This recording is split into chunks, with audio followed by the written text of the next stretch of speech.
ประเสริฐของข้าพเจ้าธัมโมเมนาโถขอเอาพระธรรมเป็นที่พึ่งอันประเสริฐของข้าพเจ้าสังโฆเมนาโถขอเอาพระสงฆ์เป็นที่พึ่งอันประเสริฐของข้าพเจ้าอรหังสัมมาสัมพุทโธภควาพุทธังภควันตังอภิวาเทมิกราบพระพุทธสวากขาโตภควตาธัมโมธัมมังนัมสสามิกราบพระธรรมสุปฏิปันโนภควโตสาวกสังโฆสังฆังนัมมามิกราบพระสงฆ์นะโมตัสสะภะคะวะโตอะระหะโตสัมมาสัมพุทธัสสะนะโมตัสสะภะคะวะโตอะระหะโตสัมมาสัมพุทธัสสะนะโมตัสสะภะคะวะโตอะระหะโตสัมมาสัมพุทธัสสะพุทธังสรณังคัจฉามิธัมมังสรณังคัจฉามิสังฆังสรณังคัจฉามิตุติยัมปิพุทธังสรณังคัจฉามิตุติยัมปิธัมมังสรณังคัจฉามิตุติยัมปิสังฆังสรณังคัจฉามิตติยัมปิพุทธังสรณังคัจฉามิตติยัมปิธัมมังสรณังคัจฉามิตติยัมปิสังฆังสรณังคัจฉามิอิติปิโสภะคะวะอะระหังสัมมาสัมพุทโธวิชชาจารณะสัมปันโนสุขโตโลกวิทูอนุตตโรปุริสัตธัมมัสสาราติสัตตาเทวมนุสสานังพุทโธภควาติยันตุนิมิตตังอภมังคลัญญาโยจามนาโปกุณัสสะสัทโธปะปะคะโหตุสุปินังอะกันตังพุทธานุภาเวนะวินาศเมนตุสวากขาโตภะคะวะตาธัมโมสันติติโกอะกาลิโกเอหิปัสสิโกโอปันนาจิโกปัจจตังเวทิตัพโพวินยูหิติยันตุนิมิตตังอภมังคลัญญาโยจามะโพสกุณัสสะสัทโธปะปะคะโหตุสุปินังอะกันตังธัมมานุภาเวนะวินาศเมนตุสุปฏิปันโนภะคะวะโตสาวกสังโฆอุชุปฏิปันโนภะคะวะโตสาวกสังโฆยายะปฏิปันโนภะคะวะโตสาวกสังโฆ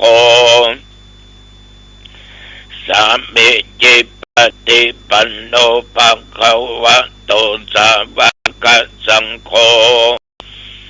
ยะติตังจัตตาเลปุริสยุคานิอัตถปุริสปุคลา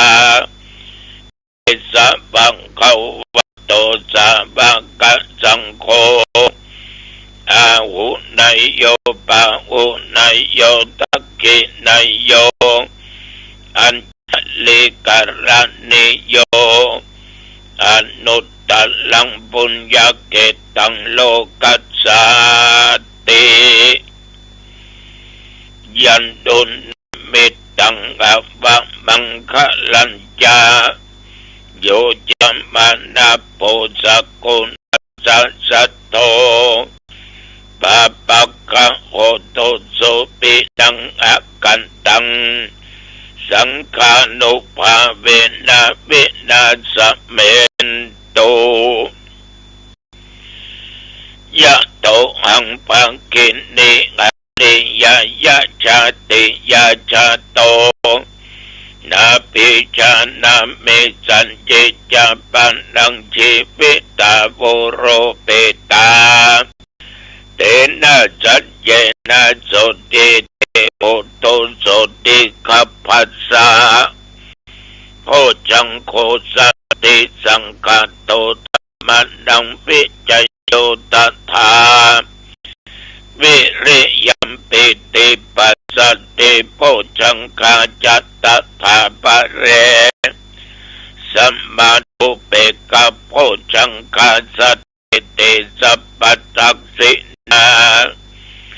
มุนินาสัมมาทัคคาตาภาวิตาภาอุลิกตา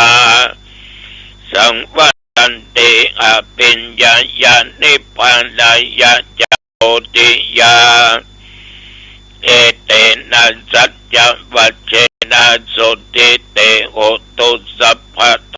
าเอกัสสะเมงสัมมาเยนะโทโมคัลลานัญจากัสสะปังกิลาเนตุเกเตเตสวะโพชังเกสัตตะเทสะเยเตจัตตังอภินันเตตวะโรกามุเจงสุตังคะเนเอเตนะสัจจวัชเชนะโสติเตโหตุสัพพทาเอกทาธัมมราชาปิเกลัญเยนะปิริโตจุนดาเตเลนะตัญเยวะพันนาเปตวานาสัตลังสัพโพธิตวาจาอาภาธาตัมมาพุทธาสิกานะโสเอเตนะยัวัชเชนะโสติเตโอตุสัพพทาปะกินาเตจาอาภาตาตินันนัมปิมะเยสินังมัคคังอัตตะกิเลสาวะปัตตานุปติธัมมังเตเตนะสัจจวัชเชนะโสติเตโอตุสัพพทาสักกัตตัวพุทธรัตนังโอสถังอุตตมังปะลังยิตังเทวมนุสสานังพุทธเตเชนะโสตินานัสสันตุปัตตวะสัพเพทุกขาบุปัสสะเมนตุเตสังกัตตัวธัมมรัตนังโอสถังอุตตมังปะลังอะเลลังอุปสัมบันดังธัมมเตเชนะโสตินานัสสันตุปัตตวะสัพเพปัญญาบุปัสสะเมนตุเตสักกัตตัวสังฆรัตนังโอสถังอุตตมังปะลังอาหุนายังปะหุนายังสังฆเตเชนะโสตินานัสสันตุปัตตวะสัพเพโรกาบุปัสสะเมนตุเตนัตติเมสะลันังอัญญังพุทโธ นังวรังเอเตนะสัจจวัชเชนะโหตุเตชะยะมังคลังนัตถิเมสระนังอัญญังธัมโมเมสระนังวรังเอเตนะสัจจวัชเชนะโหตุเตชะยะมังคลังนัตถิเมสระนังอัญญังสังโฆเมสระนังวรังเอเตนะสัจจวัชเชนะโหตุเตชะยะมังคลังอัตปุณัสสะวิโยตัมโมโลเกอนุตตโรสัพพสัตตะกิตัตถายะตังตวงกันอาเยเตวะเตปริวัชเชนะจัตตันเตอมนุสเสหิปวะเกพยะเกนะเกวิเสปุเตอากัลละมัลละเนนะวาสัพพสัมมามัลละนะมุตโตทัพเตตัวกาละมาลิตังตัสเสวะอนุภาเวนะโอตุเทโวสุขิตัทธาสุตตะสีลังสัมมาตายะธัมมังสุจริตังจัตเลตัสเสวะอนุภาเวนะโอตุเทโวสุขิสัทธาลิเกตังเจนเตตังปุจังการะนังวะจันนังคลุงปัลเลตังเสดานังสุตวตัสสะอายุปวัตติติภวตุสัพพมังคลังลักขันตุสัพพเทวตาสัพพพุทธานุภาเวนะสัทธาสุติภวันตุเตภวตุสัพพมังคลังรักขันตุสัพพเทวตาสัพพธรรมานุภาเวนะสัทธาสุติภวันตุเตภวตุสัพพมังคลังรักขันตุสัพพเทวตาสัพพสังฆานุภาเวนะสัทธาสุติภวันตุเตปูชาจะปูชานิยนังเอตัมมังคลมุตตัมมังพุทธานุภาพธัมมานุภาพสังฆานุภาพบทสาธยายบนพุทธังคะปริยันดุนิมิตตังสักกัตตัวนัตติเมอธิอุณสสวิจัยมนต์อันศักดิ์สิทธิ์เหล่านี้จงมาปกป้องคุ้มครองรักษาอย่างท่านผู้ฟังทั้งหลายและตนข้าพเจ้าแม่นว่าข้าพเจ้าทั้งหลายได้ตะลงโลกไปไข้เจ็บอย่างนักหนาปะปานกินยาหมอยาบ่หายขอพุทธานุภาพธรรมานุภาพสังฆานุภาพแห่งพระพุทธพระธรรมพระสงฆ์และมนต์อันศักดิ์สิทธิ์จงกำจัดโรคภัยไข้เจ็บเหล่านี้คืออันตรธานสวงหาย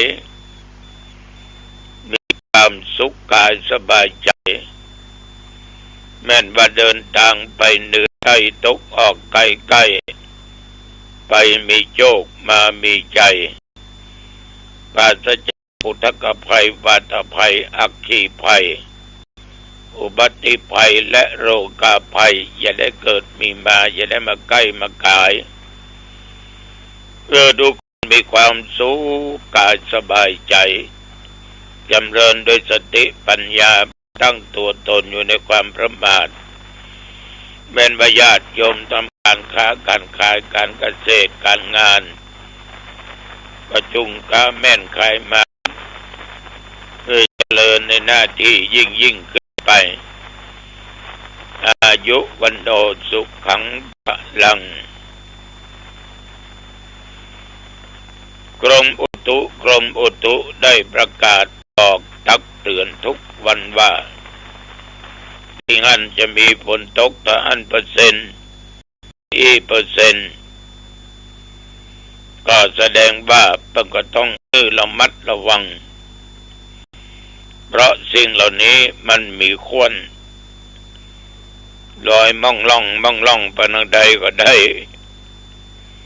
แต่มันมืดมันครึ้มไปถึงลมถึงฝนมาก็ลำบาก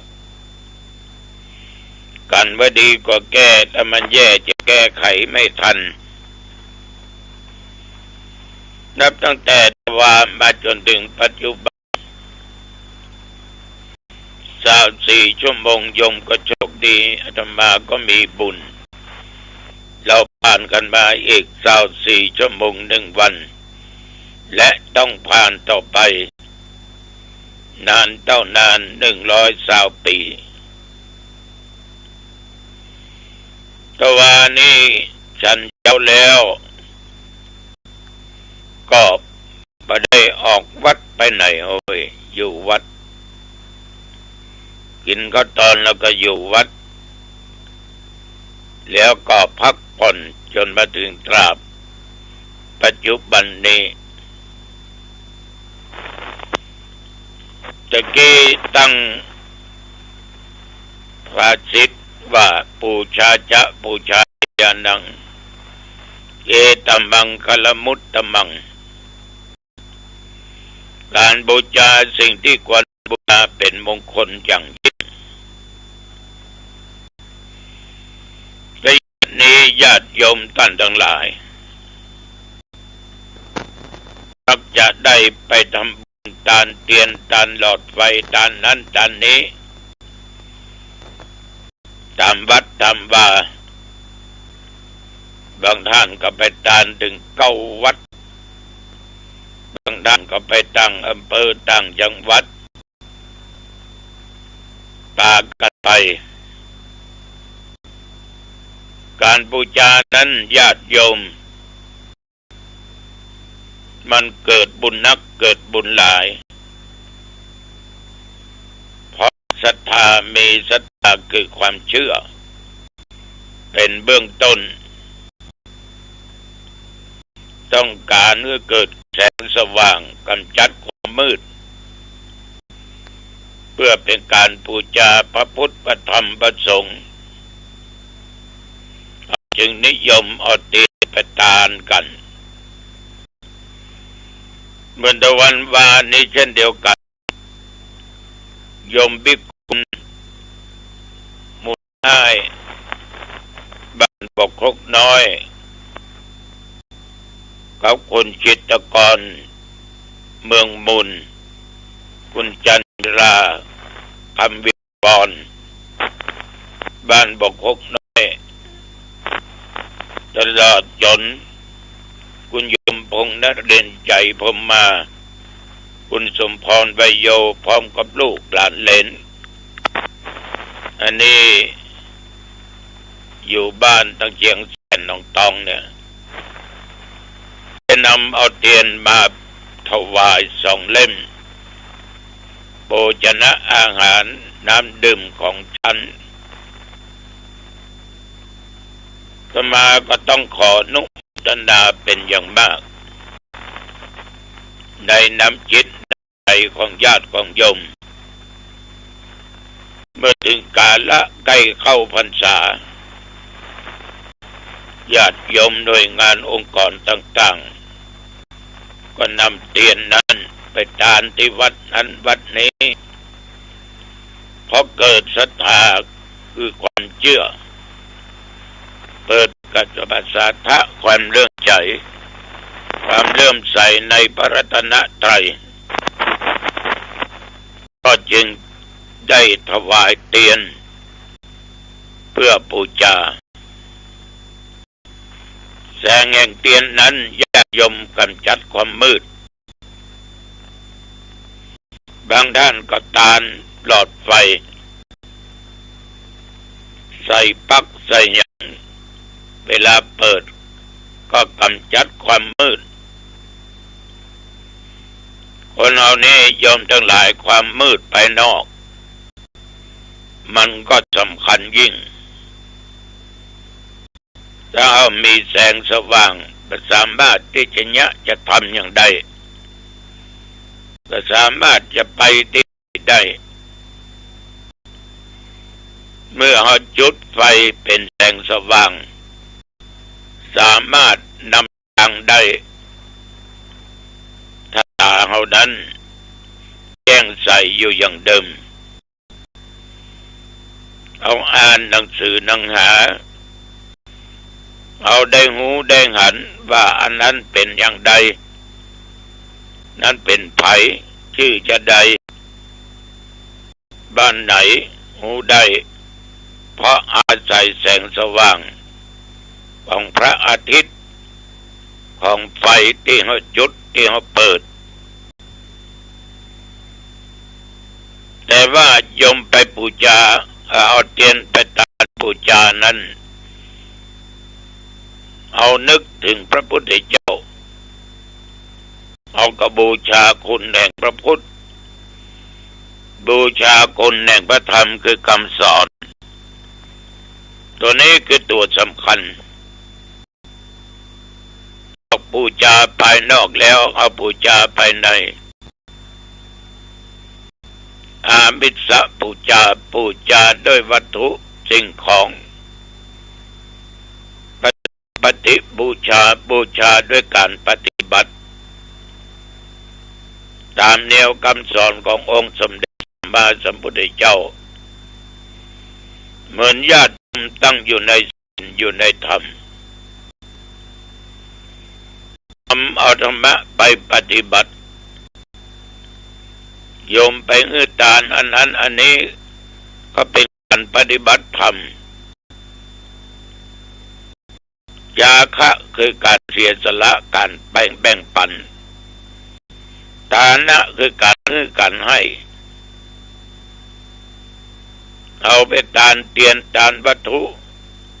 ก็เป็นการปฏิบัติตามคำสอนของพุทธองค์เพราะจิตใจของเรานั้นมุ่งแต่ทานเอาได้ฮึดทานก็เป็นคำสอนในทางพุทธศาสนาบอกว่าในหมวดบุญกิริยาวัตถุ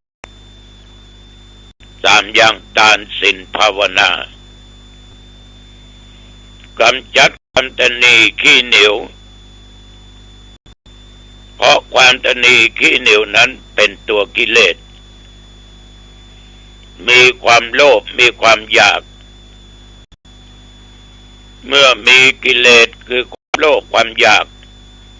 เรากำจัดด้วยการให้ทานการบริจาคก็ได้ชื่อว่าเป็นการปฏิบัติธรรม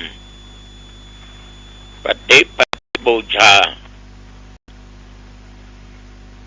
เราตั้งอยู่ในศีลเราตั้งอยู่ในธรรม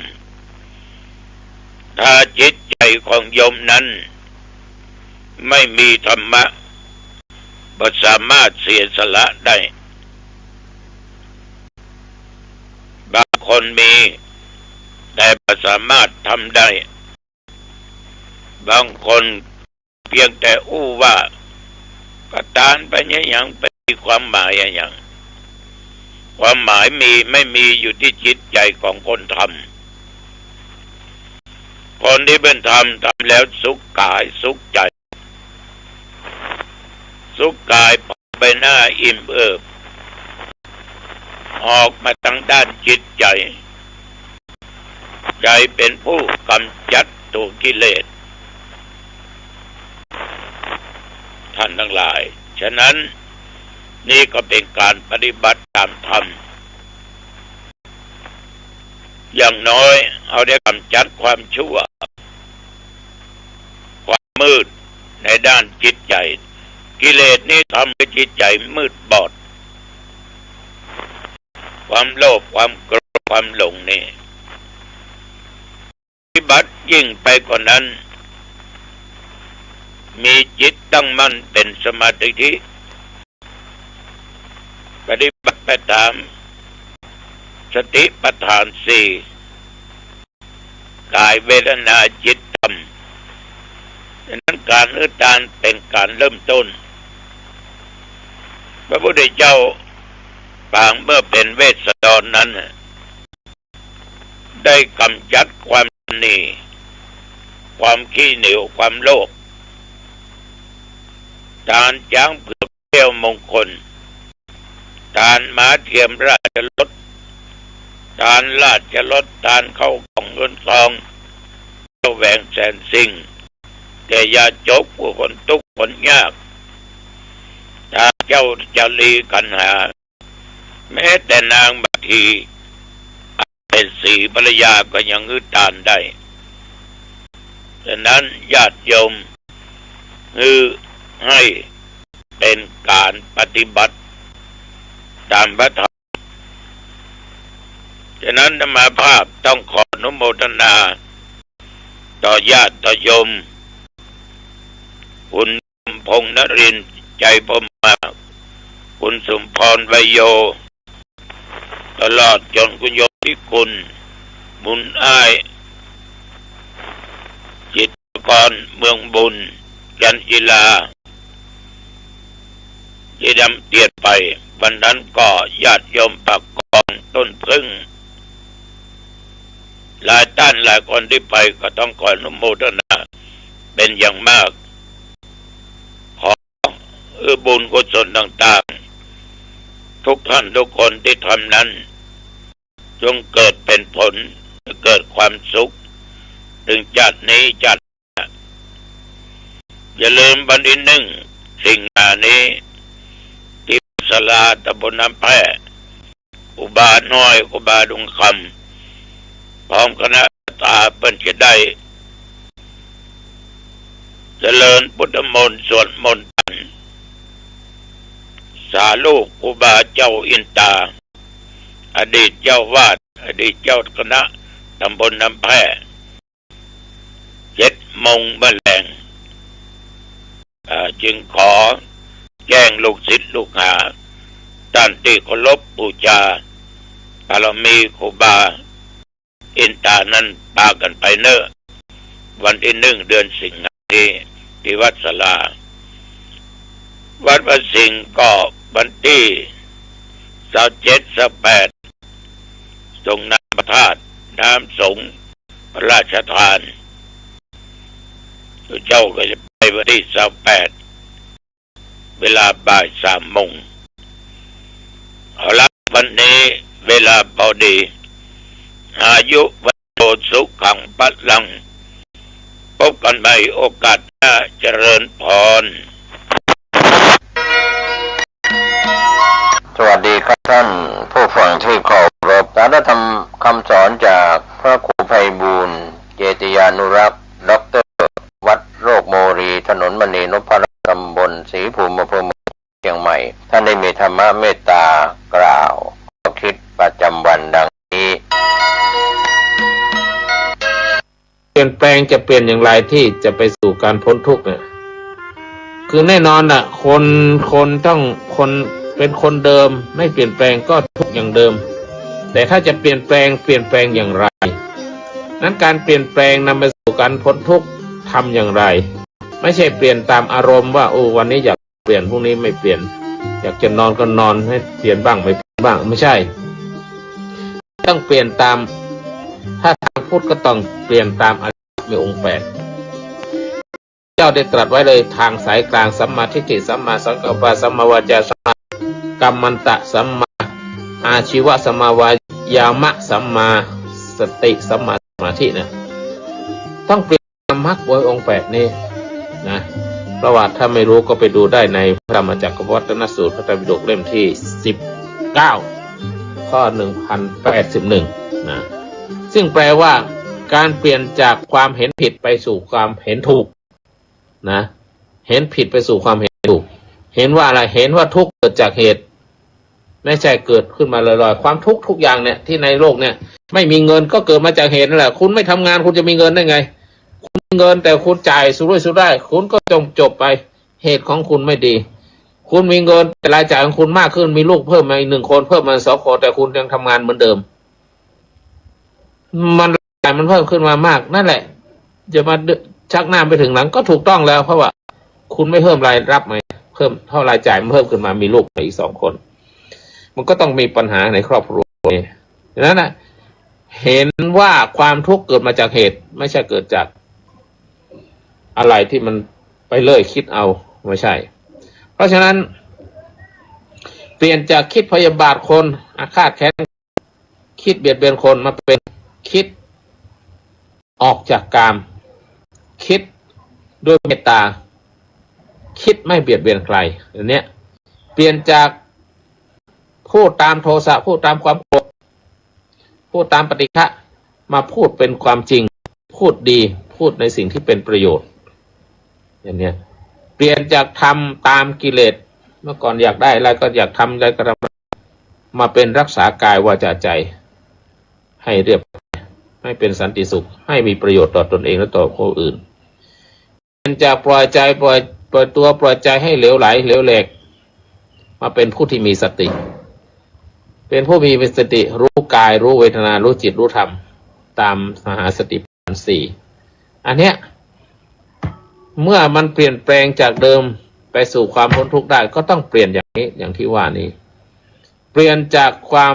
ยึดมั่นว่าเป็นเราก็เปลี่ยนเป็นเห็นรูปนามเกิดดับตามเหตุตามปัจจัยมันเกิดมันดับตามเหตุตามปัจจัยของมันอยู่แล้วอย่างผมสีดำเนี่ยมันเป็นสีขาวมันเป็นเหตุเป็นปัจจัยที่มันต้องเปลี่ยนนะมันถึงเวลาต้องเปลี่ยนของมันเราไม่ต้องไปทุกข์กับมันว่าผมงอกและทุกข์ทำไมผมต้องงอกไม่ต้องไปถามมันเป็นเหตุเป็นปัจจัยของมันต้องเปลี่ยนแล้วมันไม่ใช่ตัวตนของเรามันเป็นสิ่งที่เกิดขึ้นตั้งอยู่ดับไปเปลี่ยนจากความเป็นตัวตนไปสู่ความเห็นตามความเป็นจริงพระพุทธเจ้าได้ตรัสว่ารูปไม่ใช่รูปไม่เที่ยงเวทนาไม่เที่ยงสัญญาไม่เที่ยงสังขารไม่เที่ยงสังขารไม่เที่ยงวิญญาณังไม่เที่ยงนะแล้วก็สิ่งใดไม่เที่ยงสิ่งนั้นเป็นอะไรเป็นทุกข์เมื่อมันไม่เที่ยงมันมีการเปลี่ยนแปลงนั่นแหละมันเป็นทุกข์ทุกข์ของการเปลี่ยนแปลงสิ่งใดเป็นทุกข์สิ่งใดมีการเปลี่ยนแปลงสิ่งนั้นเป็นอนัตตาเพราะมันอยู่อย่างนี้มันเปลี่ยนไปเป็นอย่างนี้มันเป็นอันเดิมไหมไม่ใช่เราต้องบังคับมันได้ไหมไม่ได้นั่นแหละมันเป็นอนัตตาความไม่แน่นอนเพราะฉะนั้นท่านทั้งหลายอันนี้ไปดูได้ในอนัตตลักษณะพระไตรปิฎกเล่มที่17ข้อ59อันนี้คือการเปลี่ยนแปลงที่ลึกที่สุดไม่ใช่การเปลี่ยนแปลงภายนอกแต่เป็นการเปลี่ยนแปลงตามความเห็นว่านี่คือเรานี่ของเรานี่เป็นตัวตนของเราเนี่ยมันไม่ใช่ให้เป็นให้รู้ว่านี่เป็นเพียงรูปนามนะทั้งหมดเป็นเพียงรูปนามเกิดแล้วก็ดับไม่ใช่นี่ของเรานะเกิดแล้วก็ดับนี่เป็นตัวตนของเราไม่ใช่นี่บังคับมันไม่ได้ไม่แล้วความยึดถือมันเมื่อบังคับไม่ได้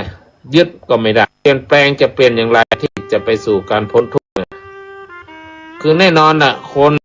นต้องคนเป็นคนเดิมไม่เปลี่ยนแปลงก็ทุกข์อย่างเดิมแต่ถ้าเปลี่ยนแปลงอย่างไรการเปลี่ยนแปลงนำไปสู่การพ้นทุกข์ทำอย่างไรไม่ใช่เปลี่ยนตามอารมณ์ว่าโอ้วันนี้อยากจะเปลี่ยนพรุ่งนี้ไม่เปลี่ยนอยากจะนอนให้เปลี่ยนบ้างไม่เปลี่ยนบ้างไม่ใช่แต่ต้องเปลี่ยนตามถ้าทางพุทธก็ต้องเปลี่ยนตามอริยมรรคมีองค์8คือพระพุทธเจ้าได้ตรัสไว้เลยทางต่างสัมมาทิฏฐิสัมมาสังกัปปะสัมมาวาจาสัมมากัมมันตะสัมมาชีวะสัมมาวายามะสัมมาสติสัมมาสมาธิเนี่ยต้องเปลี่ยนตามมรรคองค์8นี้นะประวัติถ้าไม่รู้ก็ไปดูได้ในพระธรรมจักรวัฏนสูตรพระไตรปิฎกเล่มที่19ข้อ1081ซึ่งแปลว่าการเปลี่ยนจากความเห็นผิดไปสู่ความเห็นถูกนะเห็นผิดไปสู่ความเห็นถูกเห็นว่าอะไรเห็นว่าทุกข์เกิดจากเหตุไม่ใช่เกิดขึ้นมาลอยๆความทุกข์ทุกอย่างเนี่ยที่ในโลกเนี่ยไม่มีเงินก็เกิดมาเหตุนั่นแหละคุณไม่ทำงานคุณจะมีเงินได้ไงคุณมีเงินแต่คุณจ่ายสุรุ่ยสุร่ายคุณก็จบไปเหตุของคุณไม่ดี คุณมีเงินแต่รายจ่ายของคุณมากขึ้นมีลูกเพิ่มมาอีก1 คนเพิ่มมา2 คนคุณยังทำงานเหมือนเดิมรายจ่ายมันเพิ่มขึ้นมามากนั่นแหละจะมาชักหน้าหลังก็ถูกต้องแล้วเพราะว่าคุณไม่เพิ่มรายรับไหมเพิ่มเท่ารายจ่ายมันเพิ่มขึ้นมามีลูกมาอีก2 คนมันก็ต้องมีปัญหาในครอบครัวนี้ดังนั้นนะเห็นว่าความทุกข์เกิดมาจากเหตุไม่ใช่เกิดอะไรที่มันไปเลยคิดเอาไม่ใช่เพราะฉะนั้นเปลี่ยนจากคิดพยาบาทคนอาฆาตแค้นคนคิดเบียดเบียนคนมาเป็นคิดออกจากกามคิดด้วยเมตตาคิดไม่เบียดเบียนใครอันนี้เปลี่ยนจากพูดตามโทสะพูดตามความโกรธพูดตามปฏิฆะมาพูดเป็นความจริงพูดดีพูดในสิ่งที่เป็นประโยชน์อย่างนี้เปลี่ยนจากทำตามกิเลสเมื่อก่อนอยากได้อะไรก็อยากทำอะไรก็ทำเรามาเป็นรักษากายวาจาใจให้เรียบร้อยให้เป็นสันติสุขให้มีประโยชน์ต่อตนเองและต่อคนอื่นเปลี่ยนจากปล่อยใจปล่อยตัวใจให้เหลวไหลเหลวแหลกมาเป็นผู้ที่มีสติเป็นผู้มีสติรู้กายรู้เวทนารู้จิตรู้ธรรมตามมหาสติปัฏฐาน4อันเนี้ยเมื่อมันเปลี่ยนแปลงจากเดิมไปสู่ความทุกข์ได้ก็ต้องเปลี่ยนอย่างนี้อย่างที่ว่านี้เปลี่ยนจากความยึดมั่นถือมั่นว่าเป็นเราก็เปลี่ยนเป็นเห็นรูปเห็นนามเกิดดับตามเหตุตามปัจจัยมันเกิดมันดับตามเหตุตามปัจจัยของมันอยู่แล้วอย่างผมสีดำเนี่ยมันเป็นสีขาวมันเป็นเหตุเป็นปัจจัยที่มันต้องเปลี่ยนนะมันถึงเวลามันต้องเปลี่ยนของมันเราไม่ต้องไปทุกข์กับมันผมงอกและทุกข์ทำไมผมต้องงอกไม่ถามมันเป็นเหตุเป็นปัจจัยของมันต้องเปลี่ยนแล้วมันไม่ใช่ตัวตนของเรามันเป็นสิ่งที่เกิดขึ้นตั้งอยู่ดับไปเปลี่ยนจากความเป็นตัวตนไปสู่ความเห็นตามความเป็นจริงพระพุทธเจ้าได้ตรัสว่ารูปไม่ใช่รูปไม่เที่ยงเวทนาไม่เที่ยงสัญญาไม่เที่ยงสังขารไม่เที่ยงสังขารไม่เที่ยงวิญญาณังไม่เที่ยงนะแล้วก็สิ่งใดไม่เที่ยงสิ่งนั้นเป็นอะไร